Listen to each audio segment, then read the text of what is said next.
ಕಡೆ ಮನೆ ಮಗ ರಾಹುಲ್, ಒಂದ್ ಕಡೆ ಕರ್ನಾಟಕದ ಮಗ ವಿರಾಟ್ ಕೊಹ್ಲಿ. ನಾಳೆ ಮ್ಯಾಚ್ ಚೆನ್ನಾಗಿರುತ್ತೆ. ಏನು ಎಕ್ಸ್ಪೆಕ್ಟ್ ಮಾಡ್ತೀವಿ ಕ್ರಿಕೆಟ್ ಫ್ಯಾನ್ ಆಗಿ?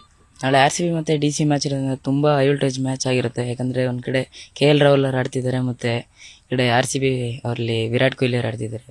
ತುಂಬ ಫ್ಯಾನ್ ಬೇಸ್ ಇರೋ ವಿರಾಟ್ ಕೊಹ್ಲಿ ಅವರು. ಮತ್ತು ಇಲ್ಲಿ KL ರಾಹುಲ್ ಅವ್ರದ್ದು ಮನೆ ಅಂಗ್ಲ ಅನ್ಬೋದು. ಅದನ್ನ ಯಾವಾಗಲೂ ಅಲ್ಲೇ ಪ್ರಾಕ್ಟೀಸ್ ಮಾಡಿ ತುಂಬ ಆಡಿರ್ತಾರೆ. ಎಕ್ಸ್ಪೆಕ್ಟ್ ಮಾಡ್ಬೋದು ಅವರಿಂದ ಒಳ್ಳೆ ಸ್ಕೋರ್ನ. ನಾಳೆ ಒಳ್ಳೆ ಟೀಮು ಚೆನ್ನಾಗಿದೆ RCBದು. ರಜತ್ ಪಟಿದಾರ್ ಅವರು ತುಂಬ ಫಾರ್ಮಲ್ಲಿದ್ದಾರೆ. ವಿರಾಟ್ ಕೊಹ್ಲಿ ಅವರು ಪ್ರತಿ ಮ್ಯಾಚ್ ಹೊಡಿತಿದ್ದಾರೆ. RCB ಬೌಲಿಂಗಲ್ಲಿ ಬಂದರೆ ಜಾಸ್ ಹೇಜಲ್ವುಡ್ ನ್ಯೂ ಬೌಲರ್ ಸಖತ್ತಾಗಿ ಆಗ್ತಿದ್ದಾರೆ. ಶ್ರೇಯಸ್ ದಯಾಳ್ ಚೆನ್ನಾಗಿ ಆಗ್ತಿದ್ದಾರೆ. ಇದರಿಂದ RCB ಗೆಲ್ಲೋ ಚಾನ್ಸಸ್ ತುಂಬ ಜಾಸ್ತಿ ಇದೆ. ಯಾಕಂದರೆ ಹೋಮ್ ಗ್ರೌಂಡ್ ಆಗಿರೋದ್ರಿಂದ ಜಾಸ್ತಿ ಸಪೋರ್ಟ್ ಇರುತ್ತೆ ಅಂತ ಹೇಳಿ. Top performance ಯಾರಾಗ್ತಾರೆ?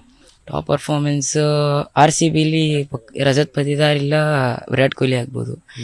ಅಥವಾ ಬೌಲಿಂಗ್ ಡಿಪಾರ್ಟ್ಮೆಂಟಲ್ಲಿ ಭುವನೇಶ್ವರ್ ಕುಮಾರ್ ಇಲ್ಲ ಜಾಸ್ ಹೇಜಲ್ವುಡ್ ಆಗ. ಕೊಹ್ಲಿ ಸೆಂಚುರಿ ಎಕ್ಸ್ಪೆಕ್ಟ್ ಮಾಡ್ಬೋದಾ ನಾಳೆ? ಮಾಡ್ಬೋದು.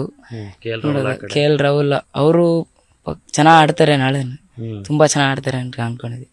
ಡೆಲ್ಲಿ ಟೀಮಲ್ಲೂ ಒಳ್ಳೆ ಬೌಲರ್ಸ್ ಇದ್ದಾರೆ, ಸ್ಟಾರ್ಕ್ ಅಂತ ಬೌಲರ್ಸ್ ಇದ್ದಾರೆ, ಚೆನ್ನಾಗಿ ಆಗ್ತಾರೆ ಇಬ್ರು. ಸುತೋಷ್ ಶರ್ಮಾ ಒಳ್ಳೆ ಫಿನಿಷರ್, ಒಂದು ಮ್ಯಾಚ್ ಫಿನಿಶ್ ಮಾಡಿಕೊಟ್ರು. ಅದರಿಂದ ಅಲ್ಲೊಂದು ಕಣ್ಣು ಹಾಕ್ಬೇಕು RCB ಅವ್ರನ್ನ ವಿಕೆಟ್ ಎತ್ತಕ್ಕೆ ಚಾನ್ಸ್ ಇದೆ.